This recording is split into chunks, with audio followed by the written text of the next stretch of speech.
के कोस्ट के पास एक बिल्कुल अलग और सुनसान आइलैंड पर जहां माइकल अकेला रहता है। वहां पर आसपास कोई भी नहीं रहता, सिर्फ हवा की आवाज और समुद्र की तेज लहरें सुनाई देती हैं। उसके साथ उसका एक वफादार कुत्ता भी है जो हमेशा उसके पास बैठा रहता है। हर हफ्ते जेसी और उसके अंकल एक छोटी सी बोट से उसके लिए राशन और जरूरत का सामान लेकर आते हैं, लेकिन माइकल हमेशा उन दोनों से बचने की कोशिश करता है, उनकी तरफ देखना तक नहीं, दरवाजा खोलने से भी बचता है, मानो लोगों से दूर रहना उसकी आदत बन गई हो। एक दिन जैसी जब क्रेट घर के बाहर रख के जा रही थी, तब उसने क्रेट के ऊपर छोटा सा गिफ्ट भी रख दिया। वो गिफ्ट छोटा भले ही था, लेकिन दिल से दिया गया था। बोट धीरे धीरे दूर चली गई। तब माइकल घर से बाहर निकला। उसने बिना कुछ बोले क्रेट उठाया और गिफ्ट को जमीन पर छोड़ दिया। उसे गिफ्ट से कोई मतलब नहीं था। पूरा दिन वो घर के अंदर बैठा शराब पीता रहा। टेबल पर चेस बोर्ड लगा हुआ था और वो खुद के साथ ही चेस खेल रहा था। अगले हफ्ते जेसी ने हिम्मत दिखाई। इस बार उसने सिर्फ क्रेट नहीं रखी,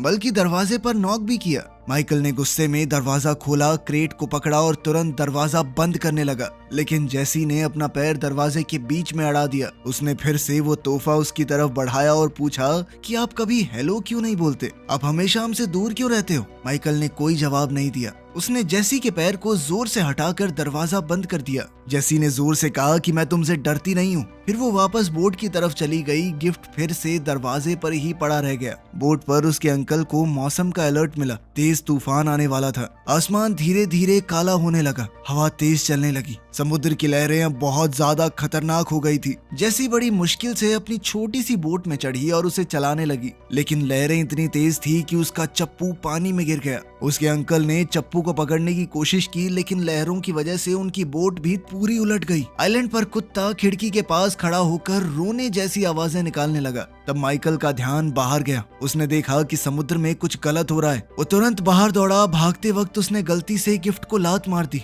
फिर वो अपनी बोट पर चढ़ा एक स्लाइड जैसी जगह से फिसलकर नीचे पानी तक गया और इंजन स्टार्ट करके फुल स्पीड में आगे बढ़ा। जैसी पानी के ऊपर आई, लेकिन उसका पैर एक जाल में फंस गया था। वो तैर नहीं पा रही थी। तेज लहरों ने उसे फिर से पानी के नीचे धकेल दिया और वो बेहोश हो गई। माइकल ने बिना ज्यादा सोचे समुद्र में छलांग लगा दी। उसने जाल को पकड़कर खोला, उलझे हुए हिस्से सुलझाए और जेसी को आजाद किया। उसने जेसी के अंकल को भी बचाने की कोशिश की, लेकिन तब तक बहुत देर हो चुकी थी। माइकल जेसी को अपनी बोट में ले आया, उसे तुरंत सीपीआर दिया। काफी देर तक कोशिश करने के बाद आखिरकार जेसी ने फिर से सांस लेना शुरू किया। शाम को जेसी माइकल के बेड पर होश में आई। उसने आंखें खोलते ही अपने अंकल के बारे में पूछा। माइकल ने धीरे से सच बताया। ये सुनते ही जेसी रो पड़ी। पूरा दिन वो बेड पर ही लेटी रही। माइकल चुपचाप काउच पर सो गया। सुबह माइकल ने उसका एंकल चेक किया। वो सूजा हुआ था और जाल की वजह से कट भी पड़ गया था। जेसी ने पूछा कि तुमने पुलिस को कॉल क्यों नहीं किया? क्या किसी को पता भी है मैं यहाँ पर हूँ? माइकल ने बस इतना कहा कि आराम करो। जब माइकल पानी लेने गया, जेसी अचानक गुस्से में बोली कि मुझे इस आइलैंड से वापस अपने घर जाना है। उसने बताया कि मेरा परिवार मुझे ढूंढ रहा होगा, लेकिन माइकल जानता था कि लड़की की माँ मर चुकी है और उसका बाप तो उससे कभी मिला ही नहीं, तो कोई परिवार नहीं है तुम्हारा। माइकल बाहर गया तो जेसी ने बेड छोड़ा और उसके डेस्क में कुछ ढूंढने लगी। उसे वहाँ पर एक चाकू मिला। माइकल के कदमों की आवाज सुनकर वो जल्दी से बेड पर वापस आई और चाकू को पिल्लो के नीचे छुपा दिया। रात को जेसी को एक बुरा सपना आया। वो डरावनी आवाजें निकालने लगी। माइकल ने उसे चेक करने की कोशिश की और जैसे ही उसने जेसी को छुआ, वो झट से उठ गई और चाकू उसकी तरफ कर दिया। माइकल ने शांति से कहा कि सिर्फ सपना था। फिर उसने उसे सिखाया कि चाकू को कैसे सही तरीके से पकड़ते हैं और इस्तेमाल कैसे करते हैं उसका। दिन बीतने लगे। माइकल उसका ख्याल रखता रहा। उसे बाथरूम तक उठाकर ले गया, खाना बनाया, दवाई दी और उसके घाव साफ किए। धीरे धीरे जेसी बाहर चलने लगी और कुत्ते के साथ वक्त बिताने लगी।